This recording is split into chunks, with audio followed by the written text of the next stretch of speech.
El Evangelio de San Juan es un evangelio escrito después que los otros tres evangelios.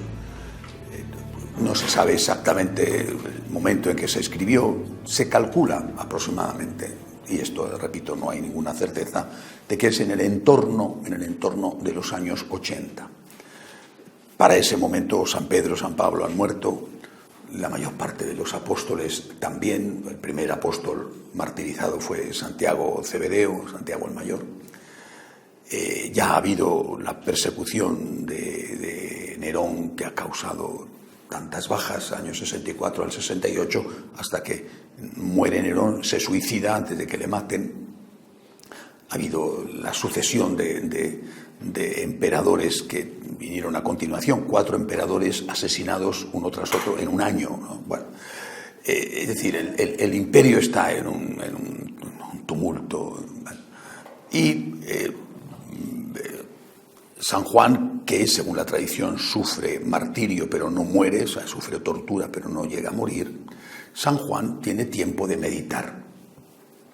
Y por eso cuando escribe su evangelio, él no solamente cuenta lo que pasa, sino que intenta, lo mismo que había hecho San Pablo con sus cartas, pero él lo hace también en sus cartas, tiene 2 cartas, él lo hace en el evangelio, intenta explicar, enseñar. Por tanto, el evangelio de San Juan es un evangelio, se llama considerar el evangelio teológico. San Mateo dice de forma muy concisa, esto es así. También San Mateo tiene una intención. La intención del evangelio de San Mateo es que aquellos judíos que estaban buscando, acercándose al cristianismo o que ya se habían hecho cristianos, vieran a Jesús como el cumplimiento de las antiguas profecías. También tiene, por lo tanto, una intención. Y por eso va a contar cosas que apuntan en ese sentido. Contar cosas no significa inventar cosas, sino que si tú tienes un armario, en verano sacas una ropa y en invierno sacas otra, ¿no? Entonces, San Mateo lo que va a hacer es del armario contar aquellas cosas que interesan más o son más útiles al público que tiene delante. Pero San Juan, repito, que ya tiene delante de sí los otros 3 evangelios, las cartas de Pablo, San Juan lo que va a hacer es intentar explicar qué es lo que pasó. Bueno, lógicamente tiene su estilo, cada evangelio es totalmente diferente, pero San Juan es muy diferente de los otros 3. Desde esta perspectiva podemos entender no solo lo que narra de la última cena. Recordad que os decía en la meditación anterior que él no cuenta el relato de la Eucaristía, pero sí cuenta, en cambio, el relato del lavatorio de los pies. Y como eso lo va a introducir inmediatamente después de haber dicho, los amó hasta el extremo, queriendo con ello significar que el amor hasta el extremo es la cruz, pero que el amor hasta el extremo empieza con el servicio. Es decir, no solo amas cuando das la vida, cosa que normalmente no nos sucede, ¿no? Sino que amas cuando sirves. Servir ya es amar hasta el extremo. Cuanto más difícil el servicio, porque la persona es anciana, porque la persona es complicada, porque no te apetece, porque tienes que perdonar, por lo que sea, más amor hasta el extremo es. Bien. Es decir, él, desde esa perspectiva de esta gente, no le basta con saber lo que ocurrió, sino que tiene que entender qué es lo que ocurrió para escribir su evangelio. Y va a dedicar nada menos que 4 capítulos a lo que los estudiosos de la Biblia, evidentemente es una construcción artificial, lo que estudiosos de la Biblia denominan los discursos teológicos. Acabada la última cena, los otros evangelistas inmediatamente dicen, acabada la última cena, se va al huerto de los olivos el Señor a rezar, tiene lugar el prendimiento, etc. Bueno, San Juan dice, él era testigo, estaba allí, acabada la última cena, el Señor hace una larga oración al Padre en voz alta. Y él va a recoger el contenido de esa oración. Estaban todos allí, estaba San Mateo allí, o San Mateo a lo mejor se había marchado a preparar algo en el huerto, eso no lo sabemos. O, por el contrario, a lo mejor a él aquello le impresionó tanto que lo recordaba y después, con la ayuda del Espíritu Santo, lo pudo recoger, sacándolo de su memoria, y lo pudo contar. Bueno, En cualquier caso, estos 4 evangelios, estos 4 capítulos del Evangelio de San Juan son, yo creo que ahí llega su intención a la hora de escribir el Evangelio, su intención de enseñar llega a su plenitud. Es una verdadera cátedra de teología. Son muchos puntos, imposible verlos todos, ¿verdad? Una parte de ese discurso teológico, una pequeña parte, es lo que se denomina el testamento de Jesús. Naturalmente no es que Jesús hace un testamento, eso es, repito, son construcciones de los teólogos que lo llaman así, pero el Señor no es que dice que es un testamento, pero tiene un significado especial. Vamos a ver si me da tiempo por lo menos a presentar alguna de estas ideas. Por ejemplo, dentro de este gran discurso teológico, cabría la posibilidad de que lo hubiera dicho el Señor en otro momento y San Juan lo recuerda y lo coloca ahí, puede ser. Está escribiendo el Evangelio más o menos 50 años después de los hechos, por tanto, cuando una cosa te impresiona mucho, 50 años, pues oye, lo recuerdas, ¿no? Creo que muchos de nosotros, que ya somos mayores, San Juan debía de tener, en el año 80, debía de tener más o menos 70 años o 65. Bueno, para la época era mucha edad, pero bueno, 50 años, yo me acuerdo de cosas que a mí me pasaron cuando tenía 15 años, me acuerdo perfectamente, o sea, tampoco es que sea una cosa de que él está recordando algo que ocurrió hace 5 siglos, porque hace 5 siglos ninguno de nosotros estaba vivo. Bueno, él está recordando cosas que a él le han pasado, de las cuales él ha sido testigo y que le han impresionado profundísimamente. Bien, este discurso del que me voy a referir ahora, esta parte del gran discurso teológico, quizá el Señor a lo mejor lo dijo en otro momento, pero él lo sitúa aquí. Es el discurso de la vid y de los sarmientos. Muy conocido, ¿no? Yo soy la vid, vosotros sois los sarmientos, nadie puede dar fruto si no está unido a mí. San Juan pone este discurso en el momento solemne de la despedida del Señor, aún todavía en el cenáculo, justo antes de partir para el huerto de los olivos.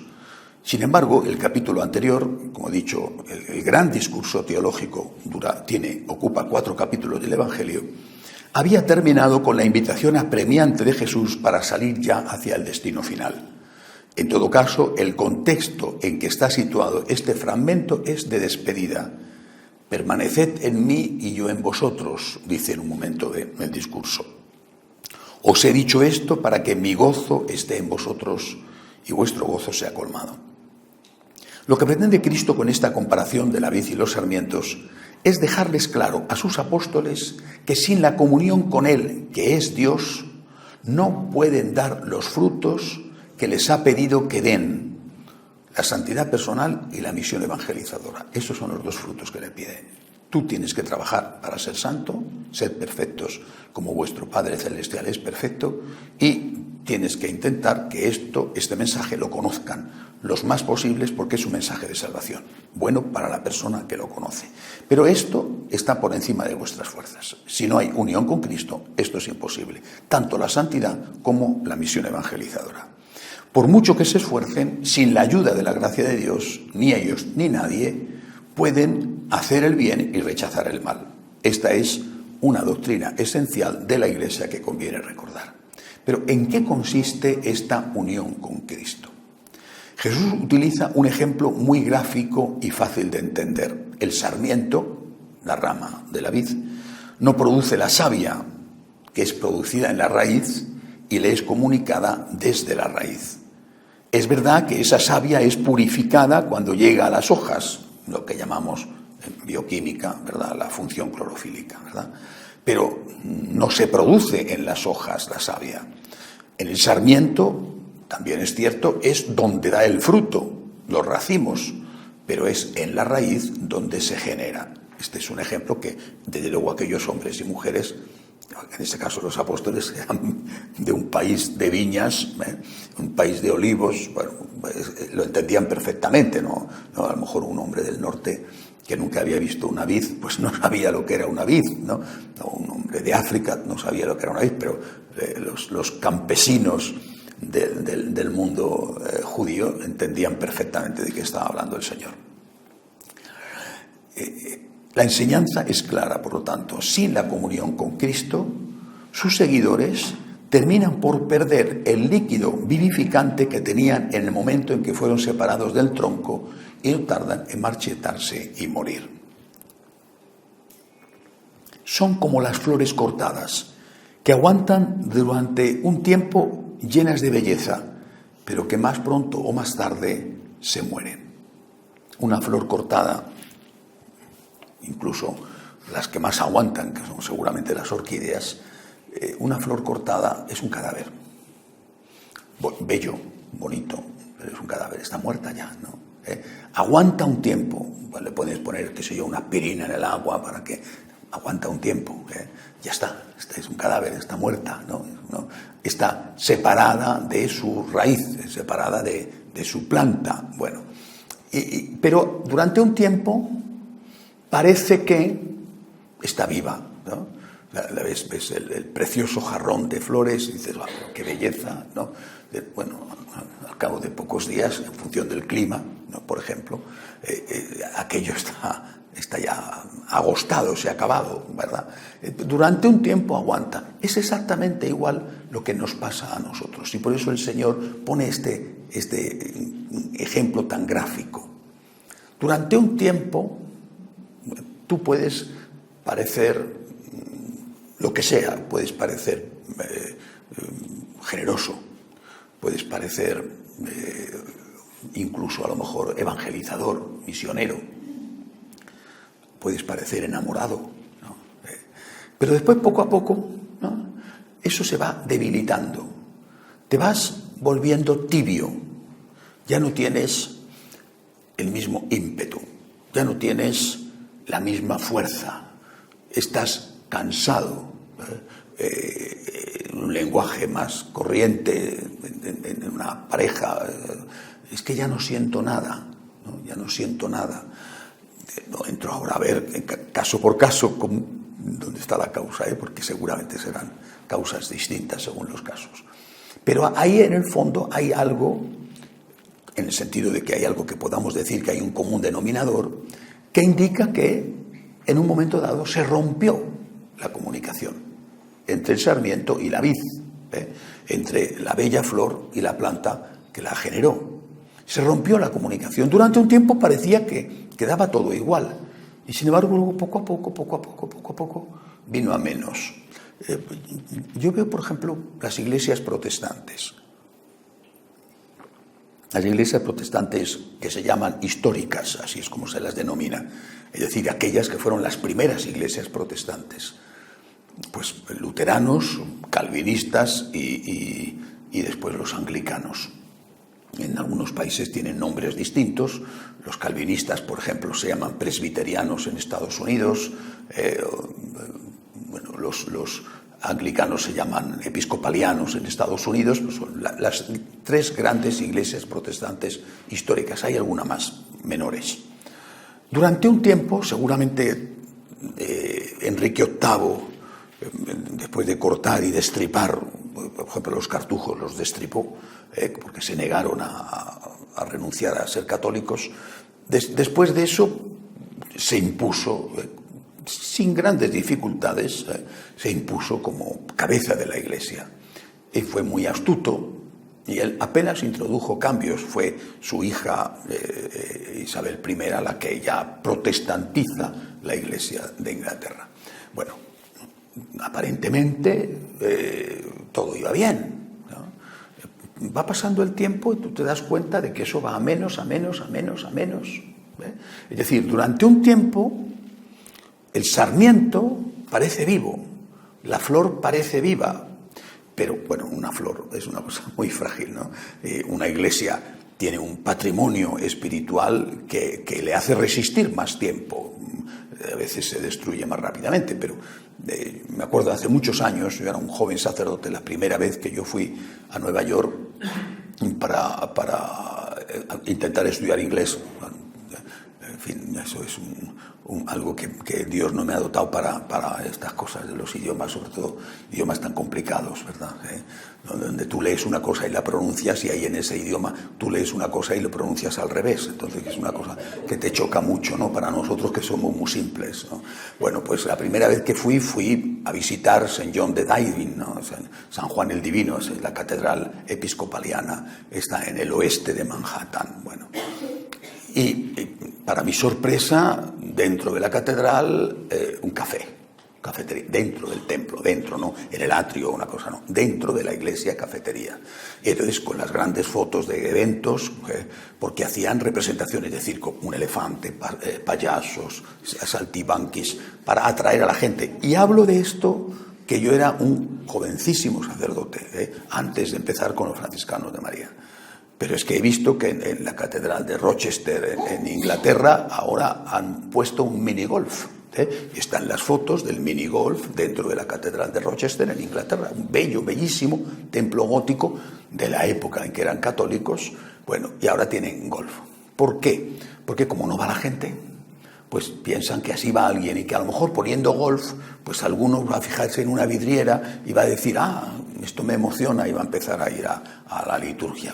Bueno, yo creo que lo que tienen que reconocer es que no tienen dinero y que intentan sacar algunos fondos con el minigolf. Otra cosa no me cabe en la cabeza. Es decir, durante un tiempo no pasa nada, pero poco a poco eso se va viniendo a menos, ¿no? Hace unos años solo he ido una vez a Londres. Bueno, tampoco es que me apasione, pero una vez fui a Londres con padre Jacobo, padre Benjamín, fuimos a Londres de turistas y entramos, es una ciudad grandísima, por supuesto entramos en San Pablo, la catedral anglicana, pero entramos en una iglesia gótica distinta de San Pablo, entramos en una iglesia gótica relativamente céntrica, preciosa por fuera, pequeña, pero bellísima, muy bonita. Entramos, gran sorpresa. Era una iglesia que ejercía de iglesia, no una iglesia que la han vendido y ahora ejerce de quién sabe qué, no, era una iglesia que ejercía de iglesia anglicana. Bueno, gran sorpresa, casi todo era presbiterio, todo lleno de instrumentos musicales, es decir, era un sitio donde daban conciertos, pero de rock, Entonces, bueno, ellos hacían su culto así, si es que eso se puede llamar culto. Bueno, es decir, si nosotros no estamos con Jesús, en una comunión permanente con Él, durante un tiempo, pues el cura hace cosas, ¿no? Bueno, la iglesia hace cosas, y están bien, son cosas buenas, ¿no? Pero poco a poco, repito, una flor se marchita a veces en un par de días, y una iglesia tarda en marchitarse, ¿no? Pero al final, ¿en qué he quedado, no? Hace unos años se produjo una situación que a mí me resultó paradójica, posiblemente para los alemanes no, pero a mí me resultó sorprendente. La Iglesia luterana alemana ha aceptado el sacerdocio femenino y ha aceptado la homosexualidad y el lesbianismo y el matrimonio homosexual, bueno, o sea, todo y por su orden, ¿vale? Entonces, la presidenta de la Iglesia luterana alemana en ese momento era una mujer. Era por lo tanto, una obispa, como se le pueda llamar, no lo sé, era una obispa y era lesbiana y estaba casada con una sacerdotisa. O sea, obispa casada con sacerdotisa en la Iglesia luterana alemana. Esto hablo ya de hace quizás 7, 8, 10 años. Bueno, esta obispa casada con una sacerdotisa, al fin y al cabo tocada en familia, ¿verdad? Bueno, pues esta obispa tiene un accidente de tráfico. Nada grave, o la pararon la policía para hacerle un control de alcoholemia total, bueno, lo que sea. Y dio un positivo en tasa de alcohol, pero bajísimo. O sea, la mujer se había tomado seguramente nada más que un par de cervecitas, cosa que en Alemania, oye, pues con lo bueno que están las cervezas, ¿verdad? Sobre todo si venía del festival del Oktoberfest en Baviera, pues era muy normal. Total, tenía una bajísima tasa de alcohol, muy por encima de lo permitido. Gran escándalo. Tuvo que dimitir como presidenta de la Iglesia luterana alemana, porque tenía una pequeñísima tasa. Yo dije, qué barbaridad. O sea, están realmente filtrando el mosquito y tragándose el camello, ¿no? Es decir, oye, pues una cosa así, que a lo mejor a un jefe que está en una fiesta y no se ha dado cuenta y ha bebido un poquito de más, que nada, no era que iba borracha ni mucho menos, por eso tiene que dimitir, por el hecho de ser mujer, lesbiana, casado con... por eso no, eso es normal. Es decir, la degeneración es tremenda. Los datos últimos, siempre hablando de Alemania, en el año pasado, porque eso sí, yo creo que son bastante honestos al dar los datos, no los maquillan, o sea, si se lo encargaran a Tezanos, por ejemplo, sería una cosa muy distinta, o sea, bueno, pero vamos, los alemanes no tienen a un Tezanos para hacer las estadísticas, ¿no? Es gente mucho más seria, Bueno, pues los datos dicen que en el año 2018 más de 200.000 luteranos alemanes han dejado la Iglesia luterana y 186.000 católicos han dejado la Iglesia católica. Es verdad que tienen ese sistema particular de que tienen que pagar impuesto extra, no es como aquí que el 0,7 te lo detraen de tus impuestos, pero de todas formas tienes que pagarlo, o a la Iglesia o al Estado, pero tú tienes que pagarlo igual. Allí es un impuesto extra, ¿vale? Pero esto es una cosa espantosa, ¿no? O sea, pierden 200.000 al año. Un poquito más los protestantes todavía que los católicos. Pierden 200.000 al año. Están, no digo en la ruina económica, que también lógicamente les va a afectar, sino que están en la ruina moral. Pero ¿cómo no? ¿Cómo no? El camino de cortar con Cristo, el camino de decir el Señor es el pasado, el Señor no es ya nuestra referencia, el Señor no es ya nuestro modelo de vida, ni su enseñanza, ni su comportamiento, me tienen que condicionar, como mucho es un punto más de referencia, como mucho un punto más. Eso se paga, eso tiene un precio. Y esto es lo que el Señor quiso advertirles a sus discípulos justo en este momento solemne en que está terminando su magisterio. Bueno, nunca terminó su magisterio porque después han venido las apariciones del Señor, pero vamos, su magisterio, imaginaos las 7 palabras de Cristo en la cruz, ¿verdad? Pero ese magisterio, digamos, pacífico, su vida pública, aunque en ese momento solo los apóstoles le rodeaban, lo va a dedicar, lo último, a recordarles esto. Sin mí no podéis hacer nada. Si el sarmiento es arrancado de la vid, se seca. Y solamente da fruto cuando está unido a la vid, cuando está unido a mí. Esa comunión con Cristo está formada por 2 ingredientes: el intelectual y el afectivo.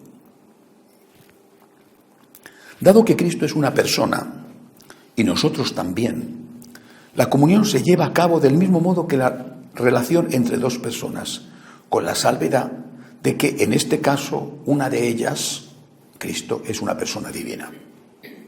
Estar en comunión con alguien significa estar de acuerdo con ese alguien.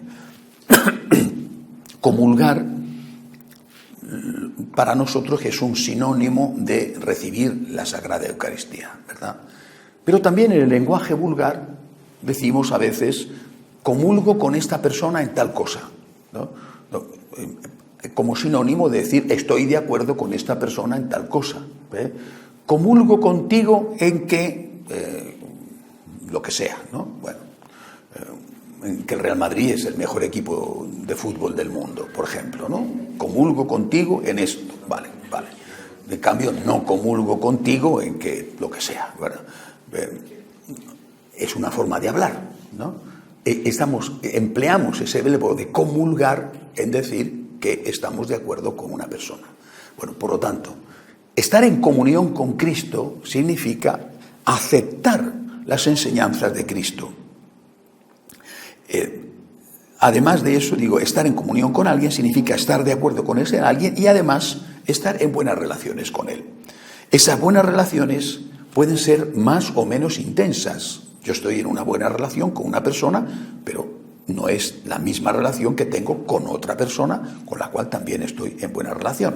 Es decir, va desde la amistad, ¿no?, desde la amistad hasta el amor. Pero tiene que darse al menos un mínimo para que haya una buena relación. Del mismo modo, la identificación intelectual tiene que implicar la aceptación de lo esencial, pues de lo contrario no se produce. Es decir, yo estoy en comunión con esta persona en muchísimas cosas, pero hay este punto en que no estoy de acuerdo. Pero esos puntos en los que no estoy de acuerdo no son importantes, ¿no? Nosotros bromeamos siempre con esto, ¿no? Decimos, somos tan ecuménicos que aceptamos en la parroquia a gente que es del Barcelona, por ejemplo. Es una broma, ¿eh? Lo que van a ver los catalanes que se van a enfadar, es una broma, ¿eh? Que conste que es una broma, ¿no? Es decir, estamos tan ecuménicos que estamos dispuestos a aceptar incluso a estas personas. Es una broma, ¿eh? Bueno, podemos decir, o igual aceptar a los que son del Atleti, ¿no? Es una broma, ¿eh? Bueno, es decir, hay cosas que son esenciales, hay cosas que no lo son. Bueno, pues las cosas que no son esenciales podemos no estar de acuerdo, pero no podemos estar en comunión si no estamos de acuerdo en las cosas esenciales. Y desde luego, considerar a Messi como el mejor futbolista del mundo no es una cosa esencial, aunque a algunos se lo pueda parecer, ¿eh? Bueno, por lo tanto, la comunión con Cristo significa que aceptamos su mensaje, al menos en todo aquello que la Iglesia enseña mediante los dogmas y el magisterio ordinario. Y la comunión afectiva significa que no estamos en pecado mortal. Los santos aman a Cristo con todo su corazón, pero los que no lo somos, al menos debemos aspirar a eso y no romper la relación de amistad con Él mediante el pecado mortal. La aceptación intelectual de las enseñanzas de Cristo es uno de los aspectos de la fe. Implica necesariamente un ejercicio de humildad que consiste en aceptar que solo Dios es Dios y que nosotros no lo somos. La primera tentación, previa al primer pecado, consistió en ofrecerle a Adán y Eva la posibilidad de ser dioses a partir de decidir por sí mismos qué era bueno y qué era malo, simbolizado por comer del fruto del árbol de la ciencia del bien y del mal, lo cual implicaba romper con la obediencia a la enseñanza divina, para sustituirla por las propias opiniones. La soberbia venció a la humildad, se cometió el pecado original. El hombre se negó a aceptar como verdadero lo que no entendía o lo que no le convenía, por mucho que se lo enseñara Dios. Por eso, la humildad vencerá a la soberbia cuando, después de haber hecho uso de nuestra inteligencia, de nuestra razón, y encontrándonos con cosas que no entendemos, pero que no son absurdas, aceptamos que Dios es más grande que nosotros y que no podemos ni entender del todo su enseñanza, ni comprender sus planes. San Anselmo lo expresó con su famoso argumento, credo ut intelligam, creo para entender. Acepto que soy un hombre y no un Dios, y eso significa que no puedo meter en la estrechez de mi limitado razonamiento la infinitud del Dios que me ha creado y que ha creado el universo. Creo lo que Él me propone y lo creo para abrirme a la superior inteligencia divina, para entender algo de lo que Él sabe, de lo que Él entiende. Por lo tanto, ¿qué tengo que hacer para dar fruto, para no quedarme seco? Comunión intelectual, primero, en lo esencial, que es los dogmas y el magisterio ordinario de la Iglesia. Y esto es un ejercicio de humildad. Muchísimas veces no nos cuesta trabajo, sinceramente. Pero a veces sí, a veces sí. A veces no entiendes. Porque no tienes suficiente formación, por ejemplo. Hay gente que dice, ¿por qué las mujeres no pueden ser sacerdotisas? No lo entiendo, por ejemplo, ¿no? O ¿por qué una persona que tiene sentimientos homosexuales no puede tener relaciones con su pareja?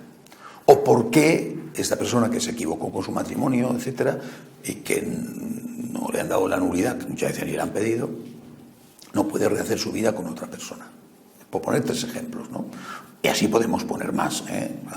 ¿por qué motivo no puedo meter la mano en el cajón y llevarme dinero, ¿no? ¿Por qué motivo? Si esta empresa no me paga lo suficiente, pues yo lo cojo por mi cuenta. Bueno, no solamente existe el tema, por tanto, de la vida, existen muchas cosas y muchos otros pecados. No lo entiendo, bueno, no lo entiendo, pero en ese momento que estás en la oscuridad, que no entiendes el porqué, las enseñanzas de la Iglesia, en ese momento te llega la llamada de la humildad. No lo entiendo, pero lo acepto.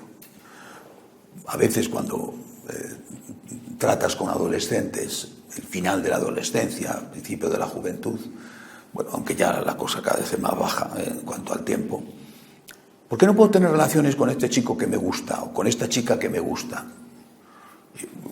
Le digo, bueno, ahora no lo entiendes, tienes 15 años, no lo entiendes, pero seguro que tu madre sí que lo entiende. Y su madre sabe por qué no puede. Y tú, cuando tengas la edad de tu madre, lo entenderás también.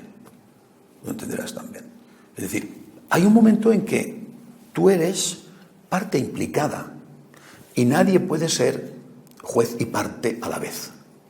El hecho de ser parte te subjetiviza, te anula la capacidad de ser objetivo, de ver con frialdad y con distancia la bondad o la malicia de ese comportamiento. Porque eres parte implicada, estás enamorado, ¿no? O tienes un sentimiento, lo que sea, eres parte implicada. Ese es el momento de la humildad. Yo no entiendo, esto no lo entiendo. No es que sea absurdo, es distinto. Una cosa, la fe no nos hace creer cosas absurdas, nos hace creer cosas posibles, no demostrables, pero posibles. Yo en este momento no lo entiendo. Pues mi comunión con Cristo me lleva a decir, no lo entiendo, pero lo acepto. No lo entiendo, pero realmente considero que esto, porque la Iglesia me lo enseña o porque lo aparece directamente y explícitamente el Evangelio, esto yo lo acepto, aunque no lo entienda y aunque me cueste. Es el momento de la humildad. Por tanto, la comunión intelectual, sin la cual no puede haber comunión con Jesús y sin la cual no se puede dar fruto, pasa necesariamente por un acto de humildad en aquellos momentos en los cuales te cuesta trabajo, porque eres parte implicada, te cuesta trabajo entender las enseñanzas de la Iglesia o las enseñanzas explícitas del propio Cristo. En cuanto a la comunión afectiva con el Señor, también interviene la humildad. Pues si bien los mínimos de esa comunión van a pasar por la ausencia de pecado mortal en la comunión afectiva, por lo menos tienes que estar en gracia de Dios. No puedes decir que te llevas bien con una persona si la estás maltratando. No te llevas bien. Pues podemos ver, podemos creer que quizá la otra persona se calla para que no la maltrates más. Pero llevarte bien no te lleva bien, que le acabas de pegar una paliza tiene los ojos hinchados. ¿Cómo te vas a llevar? Y si nos llevamos muy bien, si le has marcado esta mañana con una buena somanta de palos, ¿cómo que te llevas bien? No. A lo mejor tú crees que te lleva bien, pero si ella pudiera hablar te diría cómo se siente. Hay un mínimo en la comunión afectiva. La comunión afectiva pasa por ese umbral que hay que cruzar de estar en gracia de Dios. Cuando has roto esa comunión con el pecado mortal, en ese momento no puedes decir que te lleves bien con Jesús. Por tanto, en ese momento tú estás fuera, has cortado tu relación con la vid y te has convertido en un sarmiento que todavía durante un tiempo tiene savia, pero que más pronto, más tarde, a veces muy pronto, se convierte en un sarmiento seco que ya no da fruto. Repito, en cuanto a la comunión afectiva con el Señor, también interviene la humildad, pues si bien los mínimos de esa comunión van a pasar por la ausencia de pecado mortal, esta no es posible si no hay también unos mínimos de amor a Dios. Los máximos solo los tuvo la Virgen María y en menor medida los santos. Ese amor al Señor tiene sus altibajos y también tiene sus tentaciones. Si en el campo intelectual esas tentaciones eran las de querer entender las enseñanzas de Cristo y no aceptar las que no se entendieran, en el campo afectivo las tentaciones consisten en no aceptar aquello que nos hace sufrir. La muerte de un ser querido o la propia, una enfermedad, una crisis familiar, un problema laboral o económico, una situación nacional de emergencia, una catástrofe natural que nos afecta, en fin, junto a otras muchas cosas. Es inevitable que en momentos así nos preguntemos dónde está Dios ¿Y por qué permite todo eso? Hay que recordar el gran teorizador de esto, que fue Albert Camus en su novela La peste. Pero la respuesta puede ser la de la humildad, que acepta el misterio de no entender por qué Dios permite eso que nos hace sufrir. O por el contrario, la respuesta ante eso que no entendemos puede ser la de la soberbia, que se aleja de Dios al no aceptar el sufrimiento. Si mantienes la comunión afectiva, la savia pasa del tronco a tus venas y por muy dura que sea la prueba, la poda de que habla Cristo, el fruto es abundante, tanto en santidad como en conversiones de aquellos que te conocen y ven cómo reaccionas ante el dolor, o de otros que no te conocen pero que se benefician de la comunión de los santos. Termino este tema contestando a una pregunta. ¿Qué papel ocupa la oración en la comunión con Cristo? No se puede amar lo que no se conoce y no se conoce bien a alguien hasta que no se trata con él.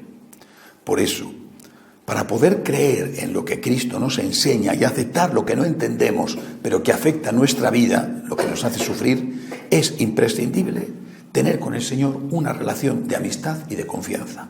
Esa relación solo se fragua mediante la oración y la práctica de los dos sacramentos de la vida ordinaria, la confesión y la comunión. Con respecto a la oración, que incluye al menos 3 formas de hacerla: meditación, diálogo con el Señor y contemplación, es muy importante el hábito para crear esa relación con Cristo. No se puede tener una relación con alguien al que se trata esporádicamente, aunque cuando eso suceda se esté mucho tiempo con él. Por lo tanto, no tiene mucho efecto rezar mucho un día y luego pasarse una larga temporada sin hablar con el Señor. Es necesario crearse el hábito de la oración diaria, sin que importe tanto la cantidad de tiempo, a veces muy escaso por las dificultades de la vida, como la fidelidad y la perseverancia. Aunque no lo parezca, también influye positivamente introducir ese tiempo de oración en la rutina de cada día, pues el efecto beneficioso de la rutina hace que determinados comportamientos no sean cuestionados cada vez que se van a realizar, sino que los hagamos de forma natural y espontánea. Por ejemplo, no nos planteamos cada noche al acostarnos si nos vamos a limpiar los dientes. No nos planteamos cada día si vamos a ir o no a trabajar. Los planteamientos son imprescindibles para tomar decisiones fundamentales y la oración es una de ellas. Pero una vez que se adoptan, hay que llevar a cabo las consecuencias de esos planteamientos sin estar cuestionándolos continuamente. Por lo menos hasta que no ocurra algo muy relevante que nos haga volver a plantear la validez de esa importante decisión que ya habíamos tomado. La oración, por lo tanto, tiene que entrar en nuestro hábito de comportamiento diario, en nuestra rutina diaria, sin que eso signifique que debamos hacerla de manera rutinaria. Además, esa oración debe ser lo más parecido posible a un verdadero diálogo con el Señor. En el diálogo hay siempre 2 elementos: hablar y escuchar. Nuestra oración no será auténtica hasta que no haya escucha a la otra parte que interviene en el diálogo, Cristo. Escuchar a Jesús es un ejercicio que puede resultar difícil al principio, pero que cuando se aprende a hacer, se lleva a cabo con gran facilidad, pues se ha aprendido a detectar la voz de Dios en la propia conciencia y a distinguirla de otras voces. San Juan dirá, hablando del buen pastor, cuando ha sacado todas las suyas, va delante de ellas y las ovejas le siguen porque conocen su voz. Pero no seguirán a un extraño, sino que huirán de él porque no conocen la voz de los extraños. Por lo tanto, nuestra relación afectiva con el Señor tiene un umbral de entrada, estar en gracia, y tiene un final, el amor de la Virgen María, el amor de los santos. Ese camino entre el básico y el supremo lo debemos ir alimentando cada día mediante la oración y los sacramentos. Ahora bien, esa oración no puede ser una oración de un día o una oración puntual. Tenemos que introducir en nuestra rutina diaria nuestra relación con el Señor. Al principio te puede costar, después se te vuelve imprescindible. Y ya no eres capaz de pasar el día sin rezar el rosario. Y si no lo haces, te falta algo. Ella, lo digo como sacerdote, te sientes mal si no puedes rezar las vísperas o no puedes rezar los laudes. Te sientes mal, te falta algo. Has logrado introducirlo en tu rutina. Lo mismo que has introducido en tu rutina lavarte los dientes.